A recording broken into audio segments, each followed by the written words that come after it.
प्रिय दर्शकों, राधे राधे, जय श्री कृष्ण। मैं आपका ज्योतिष मित्र सुदर्शनाचार्य संदीप त्रिपाठी आपके अपने YouTube चैनल एस्ट्रो राधे गुरु में आप सबका हार्दिक स्वागत एवं अभिनंदन करता हूं। दर्शकों, यदि आप अपनी कुंडली दिखाना चाहते हैं, कुंडली का विश्लेषण कराना चाहते हैं या फिर आयु, शिक्षा, रोजगार, विवाह, ऊपरी बाधा, गंभीर बीमारी आदि किसी भी समस्या से जूझ रहे हैं तो हमारे व्हाट्सएप नंबर पर कॉल करके आप हमसे संपर्क कर सकते हैं। हमारा व्हाट्सएप नंबर है 9140819264 और सर्वोदय नगर लखनऊ में हमारा मिलने का समय है शाम को 5 बजे से 7 बजे के बीच। इस बीच में आप व्यक्तिगत रूप से भी हमसे मिल करके अपनी कुंडली दिखा करके कुंडली के विषय में संपूर्ण जानकारी प्राप्त करके उसका निवारण कर सकते हैं। दर्शकों, आज हम ऐसे योग की चर्चा करेंगे जो ईश्वर न करे किसी की कुंडली में हो। अनपत्यता योग, उस योग का नाम है अनपत्यता योग अर्थात संतानहीन योग। मैं फिर आपसे कहता हूँ कि ईश्वर न करे कि किसी की कुंडली में ये योग बने। क्यों? क्योंकि जब तक संतान नहीं होती माँ का मातृत्व पूर्ण नहीं होता। इसलिए भगवान जन्म दें, विवाह हो तो संतान भी अवश्य हो, संतान सुख भी दें। अनपत्यता योग कुंडली में कब बनता है, कौन ग्रह कहाँ बैठे हों कुंडली में, तब अनपत्यता योग बनता है। आइए देखते हैं। जब पंचमेश 6, 8, 12 भाव में स्थित हो तो अनपत्यता योग कुंडली में बनता है। महर्षि पाराशर जी ने बृहत पाराशर होरा शास्त्र के 17वें अध्याय के दूसरे श्लोक में लिखा है, षष्ठाष्टम व्यस्थे तु सुताधीशे त्वपुत्रता। त्वपुत्रता माने अनपत्यता, संतानहीनता। षष्ठाष्टम व्यस्थे तु, षष्ठ माने षष्ठम भाव, अष्टम माने 8वां भाव, व्यस्थे तु और व्यय भाव। 6ठे भाव में, 8वें भाव में और 12वें भाव में पंचमेश हो। मान लिया किसी जातक की मेष लग्न की कुंडली है, मेष, वृष, मिथुन, कर्क, सिंह, कन्या, तुला, वृश्चिक, धनु, मकर, कुंभ, मीन। अब इसमें पंचमेश कौन होगा? मेष लग्न कुंडली में पंचमेश कौन होगा? पंचम भाव में जो राशि होगी। पंचम भाव में कौन सी राशि है? सिंह राशि है। सिंह का स्वामी सूर्य। सूर्य 6, 8, 12 भाव में स्थित है। पंचमेश कौन है? पंचमेश सूर्य हैं। पंचमेश सूर्य कहाँ बैठे हों? 6, 8, 12 भाव में। 6ठे भाव में या 8वें भाव में या 12वें भाव में अगर सूर्य बैठे हों तो अनपत्यता योग बनेगा। पंचमेश बैठे हों तो मेष लग्न की कुंडली में पंचमेश सूर्य 6ठे, 8वें या 12वें भाव में स्थित हों तो अनपत्यता योग कुंडली में बनता है। अब केवल बैठने से ही नहीं बनेगा। दर्शकों, ये प्रथम दृष्टया देखा जाता है कि अगर पंचमेश 6ठवें भाव में या 8वें भाव में या 12वें भाव में स्थित है तो अनपत्यता योग बन सकता है, हो सकता है। लेकिन अगर इन पर शुभ ग्रहों की दृष्टि हो, शुभ ग्रहों की युति हो इनके साथ में, पंचम के कारक बृहस्पति मजबूत पोजीशन में हो, केंद्र त्रिकोण में हो, पंचम भाव पर शुभ ग्रहों की दृष्टि योग हो तो इसमें कमी हो सकती है, अनपत्यता योग समाप्त हो सकता है। इसलिए केवल 6, 8, 12 भाव में, 6ठवें भाव में अथवा 8वें भाव में अथवा 12वें भाव में पंचमेश अगर बैठे हैं तो उतना देख करके ही न घबरा जाएं कि हमारी कुंडली में तो अनपत्यता योग है, हमारे जानने वाले कुंडली में तो अनपत्यता योग है, इनके तो संतान योग है ही नहीं। दर्शकों, ऐसा बिल्कुल भी नहीं है। हाँ, अनपत्यता योग के चांसेज होते हैं जब पंचमेश 6, 8, 12 भाव में से किसी भाव में स्थित हो तो, लेकिन इनके साथ में और भी शर्तें हैं। अगर लग्न पंचमेश 6, 8, 12 भाव में बैठे हुए हैं, पापक ग्रहों से युत दृष्ट हैं, अस्त है पंचमेश, तो बहुत संभावनाएं होती हैं कि अनपत्यता योग कुंडली में होगा। और अगर इसके साथ साथ पंचमेश 6, 8, 12 भाव में हो, उन पर पाप ग्रहों की ओर युति और दृष्टि हो और शुभ ग्रहों की युति और दृष्टि न हो, तो निश्चित मानिए कि अनपत्यता योग कुंडली में होना ही होना है।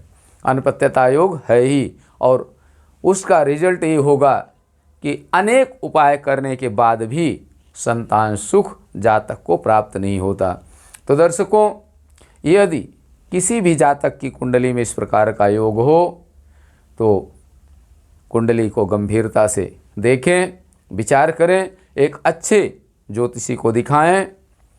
और अगर हमसे संपर्क करना चाहते हैं तो हमारे व्हाट्सएप नंबर पर अपना डिटेल भेज करके आप जानकारी प्राप्त कर सकते हैं। दर्शकों, अनपत्यता योग का मतलब है संतानहीन योग। संतानहीन योग अर्थात जिस भी जातक की कुंडली में अनपत्यता योग है, ऐसे जातक को संतान होने की बहुत कम संभावनाएं होती हैं।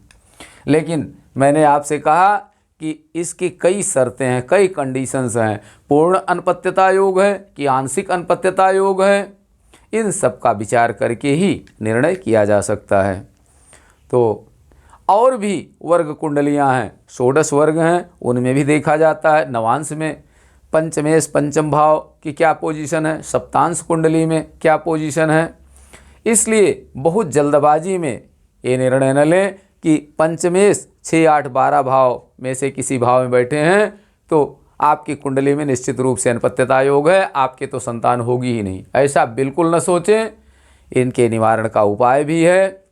अगर किसी की कुंडली, पहले तो पूर्ण अनपत्यता योग बहुत कम कुंडलियों में होता है, और अगर किसी कुंडली में पूर्ण अनपत्यता योग है तब भी उसके लिए भी भगवान नारायण की आराधना की जाती है। संतान गोपाल मंत्र का जप किया जाता है, संतान गोपाल मंत्र का पुरस्चरण कराया जाता है योग्य ब्राह्मण के द्वारा। और बहुत बार ऐसा देखा गया है कि बहुत उम्र तक, काफ़ी उम्र हो जाने के बाद भी संतान नहीं हुई, लेकिन संतान गोपाल मंत्र का निष्ठापूर्वक जप कराया गया और उनके पुत्र प्राप्ति हुई है। तो दर्शकों, आज हम अनपत्यता योग के विषय में विस्तार से आपसे चर्चा कर रहे हैं।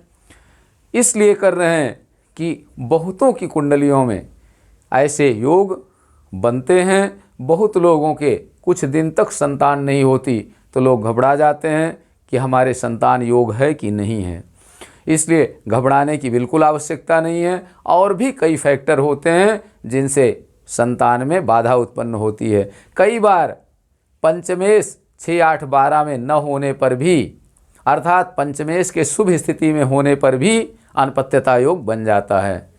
ऐसी स्थितियों में भी कुंडली का विवेचन करना आवश्यक है कि कौन ग्रह संतान प्राप्ति में बाधक हैं, और इसके लिए पति पत्नी दोनों की कुंडली देखना जरूरी है। यदि दोनों की कुंडली उपलब्ध है तो दोनों का जन्म समय, जन्म तारीख, जन्म स्थान ज्ञात है तो, अन्यथा यदि एक की भी कुंडली में अनपत्यता योग है तो भी समस्या है। उसका निराकरण का उपाय करें। बहुत से उपाय ऐसे हैं जो स्वयं करने वाले हैं, बहुत उपाय ऐसे हैं जो अपने से नहीं किए जा सकते हैं, तो उनके लिए योग्य आचार्य से कराया जाता है। इसलिए घबराने की बिल्कुल आवश्यकता नहीं है, आप बिल्कुल निश्चिंत रहें। दर्शकों, महर्षि पाराशर जी जो भी बातें अपने बृहत पाराशर होरा शास्त्र में लिखे हैं, सूत्र में तो बहुत संक्षेप में कोई चीज़ लिखी जाती है।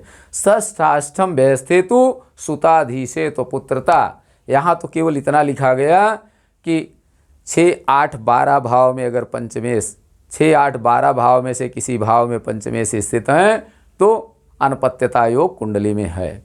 लेकिन दर्शकों, इनके साथ साथ और भी शर्तें हैं और ये पूर्ण नहीं है। इसके साथ साथ और भी कंडीशंस हैं कि 6, 8, 12 भाव में से किसी भाव में पंचमेश स्थित हैं। पंचम के कारक की क्या स्थिति है, पंचम भाव की क्या स्थिति है, पंचम से पंचम भाव की भावात भावम के सिद्धांत के अनुसार पंचम से पंचम भाव की क्या स्थिति है, इन सब का विवेचन करने के बाद ही हम इस निर्णय पर पहुंच सकते हैं कि अमुक जातक के संतान होगी कि नहीं होगी। और अगर नहीं होगी तो उसका उपाय क्या है, क्या कुछ उपाय करने से संतान हो सकती है। अगर हो सकती है तो ठीक है, अन्यथा भगवान की शरणागति ग्रहण करें। अगर परमात्मा की कृपा होगी तो हो भी सकती है, अन्यथा कोई बात नहीं, चिंता की बात नहीं।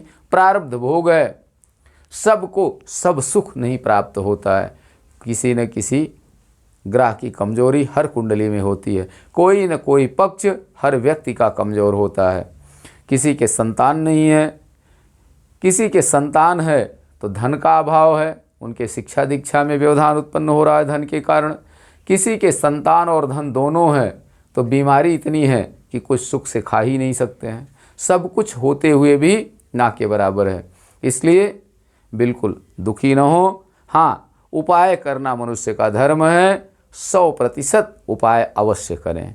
अपना कर्म 100% ईमानदारी के साथ करें। और ये मेरा विश्वास है, अगर 100% हम निष्ठा के साथ अपने धर्म का निर्वाह करेंगे, अपने कर्म का निर्वाह करेंगे तो निश्चित रूप से गोविंद की कृपा होगी और हमारा जीवन सुखमय और शांतिमय होगा। इन्हीं शब्दों के साथ अनपत्यता योग को विराम। अगले वीडियो में हम फिर आपसे मिलेंगे। तब तक के लिए आप सबको राधे राधे, जय श्री कृष्ण। आप सब स्वस्थ रहें, मस्त रहें, हंसते मुस्कुराते रहें। जय हिंद।